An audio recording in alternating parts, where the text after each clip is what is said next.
Kotdwar civil court में आज देश के सबसे चर्चित अंकिता भंडारी हत्याकांड का फैसला सुनाया गया।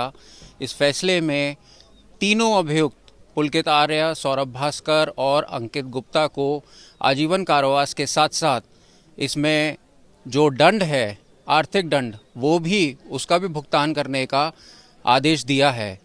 ये भुगतान 20,000 से लेकर 50,000 तक देना है और इसमें अंकिता के परिवार को 4 लाख रुपए भी तीनों आरोपियों को मिलकर देने होंगे। दरअसल अब ये आरोपी कसूरवार साबित हो गए हैं और इनको जो है वो लाइफ इम्प्रिजनमेंट की सज़ा दी गई है, यानी कि कठोर आजीवन कारावास में रहेंगे। हालांकि अंकिता के माँ बाप का ये कहना है कि वो इन आरोपियों के लिए फांसी की सज़ा चाहते थे, क्योंकि उनकी इकलौती बेटी उनके सामने जिस तरह से इन लोगों ने उसको मार दिया, उसी तरह इन लोगों को भी मारा जाए और इनको फांसी की सज़ा दी जाए। लेकिन ऐसा नहीं हुआ और इसकी वजह से अंकिता के माँ बाप रोष में हैं और वो हाई कोर्ट भी जाने के लिए तैयार हैं। ये लड़ाई कितने आगे तक जाएगी वो भविष्य के गर्त में है, लेकिन लगातार जो 3 साल तक इस मसले को लेकर जरा होती रही, उसमें कई गवाह, कई सबूत और कई तरह की दलीलें पेश की गईं, चाहे वो वीआईपी की दलील हो या फिर रेणु बिष्ट की, जो कि यमकेश्वर की विधायक हैं और उन्होंने जिस तरह से बुलडोजर की कार्रवाई करी थी उसकी दलील हो।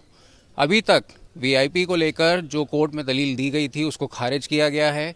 रेणु बिष्ट ने जो कोर्ट में जो बयान देने थे उसको लेकर भी अभी तक तस्वीर साफ नहीं हुई है।